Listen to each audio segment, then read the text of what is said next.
Everyone who has played or currently plays WoW dreams of a fresh from time to time. You think about what it was like back when you first started playing the game. And this involves more than just what was going on in the game. For a lot of people, just logging into Classic WoW reminds them of a time in their life that felt so magical, innocent, and a lot less crazy. Certain family members or loved ones may have still been around. Maybe you were just a kid itching to get home from school and log on. Or maybe you were a bit older and just didn't have an insane amount of responsibilities yet. For some people, that was 20 years ago, and for others, much more recent. But whenever you started playing, you remember and cherish your first few moments in the game. It also brings back all of those memories of everything that was going on in your life outside of the game as well. Hearing the sounds of Elwyn Forest, slaying boars in the Stonefield Farm, or venturing over the bridge into Westfall a bit too early and getting unalived by a flesh ripper. All of these things bring us back to a time when things were simpler, back to a time when everything was more fun, back to a time when things felt fresh.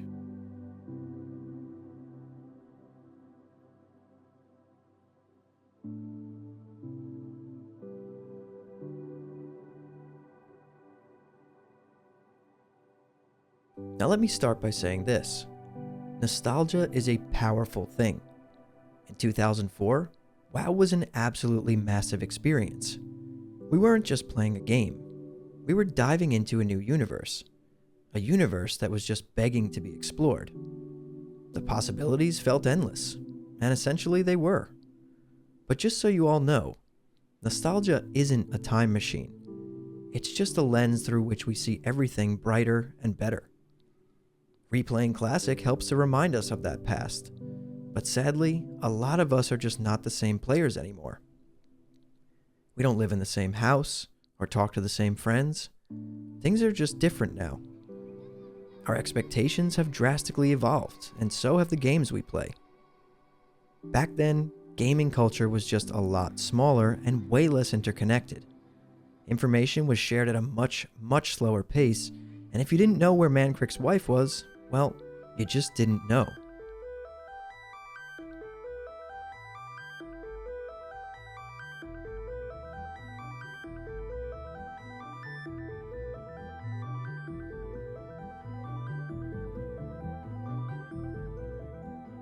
Nowadays, we have streamers, guides, and everything just has the fun optimized out of it. The mystery and the unknown that made WoW special back then was replaced with efficiency and optimization. This isn't the worst thing in the world, it's just how gamers have naturally evolved. If someone can do something in half the amount of time, even if it's less fun, most of the time, that's what they'll do. Now let's talk about the player base. At the time of WoW's original launch, most gamers were exploring MMOs for the first time. Compare that to now, most classic players are veterans chasing nostalgia, or super competitive players looking for a new challenge. This essentially means that the way we play is just different now. Instead of aimlessly wandering around looking for a quest to pick up, most players just spam the same dungeon back to back for hours on end because it's the fastest way to reach level 60. We saw this on display in every single version of Classic since 2019. Trying to play a non-meta class or spec? Good luck finding a raid spot, am I right? As great as the game is, it has this one major flaw. And that flaw is deep within the game design. The game was designed to be played at a much slower pace. But as with anything that's been around for 20 years, it's all been researched and figured out 1,000 times over. From 2019 to 2024, Classic players did the min-max thing. Players rushed, parsed, raced, and conquered just about every challenge they possibly could in the game, myself included. Now don't get me wrong, I really did love every second of it. I've gotten my 99 and 100 parses multiple times, but it gets to a point where optimizing the fun out of the game starts to get stale and boring. There's nothing left to discover. There's nothing left to figure out. And none of it feels fresh anymore.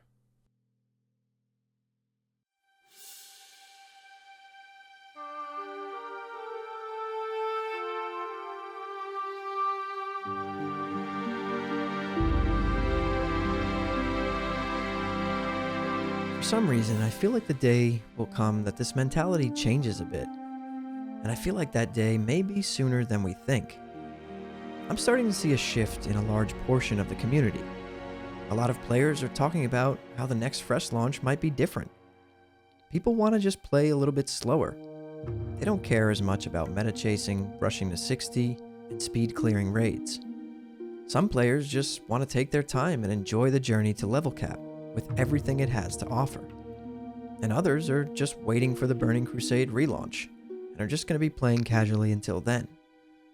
But whatever the reasoning is, a good amount of people seem to have a different mindset going into this next Fresh. And I gotta say, I'm loving it.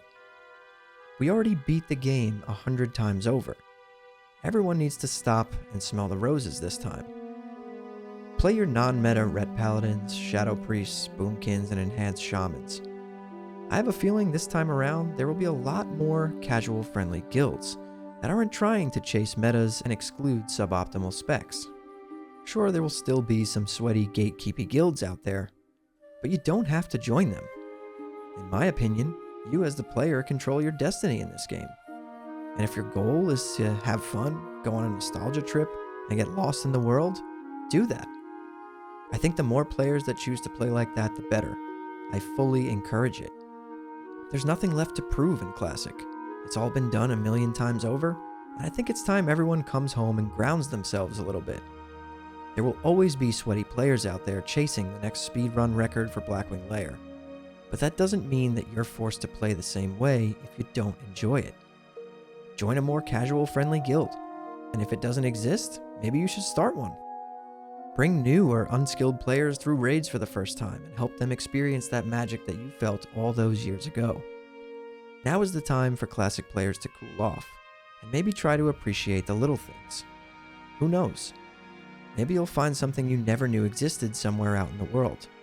Or maybe you'll discover that you really enjoy playing a spec that isn't considered the meta. The point I'm trying to make is, whether you're playing Classic Fresh for the first time, or playing for the third time, or even just casually playing waiting for TBC like the rest of us, try to just enjoy it. Don't burn yourself out.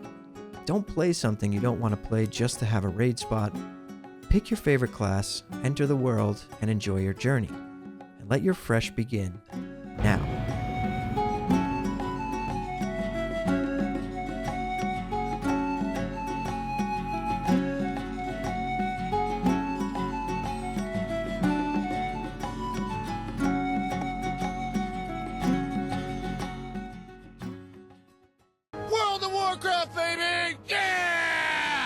My nipples are all hard and I'm gonna pwn noobs. EB Games in West Hollywood for the release of the Burning Crusade. Waiting for the World of Warcraft expansion to come out. Do you guys play together? No, we play different servers. He's Forward, I'm Alliance. Oh, that's like separate bedrooms.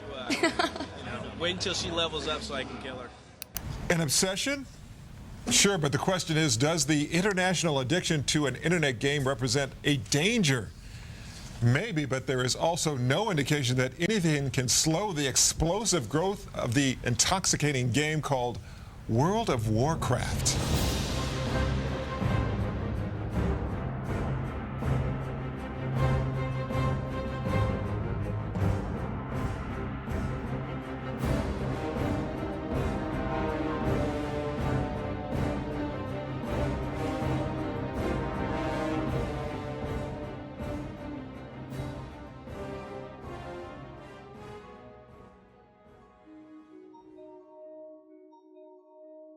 In 2007, World of Warcraft wasn't just a game.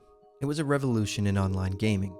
With millions of players worldwide, Azeroth had become a second home for many. But just when players thought they had seen it all, Blizzard released the Burning Crusade, an expansion that would forever change the landscape of the MMO genre. The Burning Crusade was more than just an update. It was a gateway to a new world, filled with challenges, innovations, and unforgettable experiences. The Burning Crusade's impact began with its lore, a continuation of the rich narrative from Warcraft 3. For years, fans had wondered what became of Illidan, Kel'Thas, and the remnants of the Burning Legion. The expansion answered these questions by thrusting players into Outland, a world shattered by war and corruption. Outland wasn't just another zone. It was a planet of immense scale and diversity, with environments that ranged from the desolate Hellfire Peninsula to the lush and eerie forests of Zangar Marsh. Players were drawn into a story that felt truly epic in scope. The quest lines were more intricate, the stakes were higher, and the characters were larger than life. You weren't just fighting for your faction, you were part of a struggle against a universal threat that transcended the conflict between Horde and Alliance. The lore was woven into every corner of Outland, from the shattered ruins of Draenor to the floating citadels of the Burning Legion. It was a world that felt alive, with every zone telling a part of a grander narrative. But the Burning Crusade wasn't just about story. It was about redefining how players interacted with the game. One of the most revolutionary additions was flying mounts. For the first time, players were not bound by the ground. The skies of Outland opened up endless possibilities, allowing for exploration in ways never before possible. Whether it was soaring over the fell-infested plains of Shadowmoon Valley or descending upon a hidden cave in Nagrand, flying mounts changed the way we saw and navigated the world. PvP also received a massive overhaul with the introduction of arena combat. Unlike the chaotic battlegrounds, arenas offered a more controlled, competitive environment where skill and strategy were paramount. The arena system, with its rankings, seasons, and unique rewards, quickly became a staple of the game, fostering a competitive community within World of Warcraft. The introduction of heroic dungeons also marked a significant shift. These were not just more challenging versions of existing dungeons, they were a test of skill, coordination, and endurance. Completing a heroic dungeon wasn't just about gear, it was a badge of honor, proof that you and your group had mastered the intricacies of the game. These dungeons, along with the new raids, pushed players to their limits and offered rewards that were truly worth the effort. The Burning Crusade also brought a significant shift in the balance between Horde and Alliance, with the introduction of two new playable races, the Blood Elves for the Horde and the Draenei for the Alliance. This wasn't just a cosmetic addition, it was a deepening of the game's lore and rebalancing of the factions. Blood Elves, with their tragic history and ties to the arcane, brought a touch of elegance and mysticism to the Horde. Meanwhile, the Draenei, with their noble past and connection to the light, added a sense of hope and resilience to the Alliance. These new races weren't just about aesthetics, though. They brought with them new starting zones, unique racial abilities, and access to classes that were previously exclusive to the opposing faction. Blood Elf Paladins and Draenei Shamans weren't just novelties. They represented a blending of the two factions, adding layers of complexity to both PvP and PvE gameplay. Shatrath City, a neutral hub, became the melting pot of the expansion, where players from both factions could interact, trade, and take part in the shared struggle against the Burning Legion. This city, with its distinct districts and rich history, became the heart of Outland, fostering a sense of community and cooperation that transcended faction lines.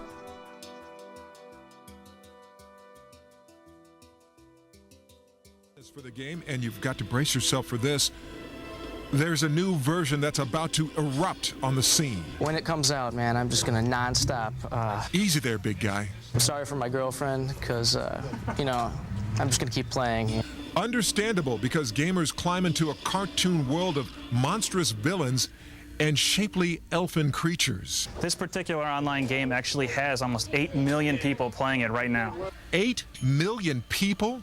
16 million eyes riveted on a battle between good and evil in a world where the more you kill, the more honor you receive. If I actually took the week off, The legacy of the Burning Crusade extends far beyond its initial release. For many, it represents the golden age of World of Warcraft, a time when the game was at the peak of its creativity and player engagement. The expansion's impact is still felt today, influencing not only subsequent WoW expansions, but the entire MMO genre. The innovations introduced in the Burning Crusade set the bar for what an expansion could achieve. The concept of expanding the game world, adding new races and classes, and offering new types of gameplay experiences became a blueprint for future expansions. The sense of exploration, the challenge of new content, and the depth of the storyline created an experience that was difficult to replicate. But perhaps the most enduring aspect of the Burning Crusade is the memories it created. The first time stepping through the Dark Portal, the camaraderie of downing Illidan with your guild, the thrill of flying for the first time. These moments are etched into the minds of players who experience them. The expansion wasn't just about content. It was about the shared experiences, the community, and the sense of being part of something larger than yourself. The Burning Crusade was more than just an expansion. It was a milestone in the history of World of Warcraft. It brought new worlds, new challenges, and new stories. But more importantly, it brought players together in ways that few games had ever achieved. The memories forged in Outland, the friendships built in Shatrath, and the battles fought in the arenas and raids all contribute to the enduring legacy of this remarkable expansion. As we look back, it's clear that the Burning Crusade was not just a moment in time, but a defining chapter in the story of World of Warcraft. So whether you were there from the start, or you're just now discovering the magic of this expansion, the impact of the Burning Crusade continues to burn bright in the hearts of players around the world.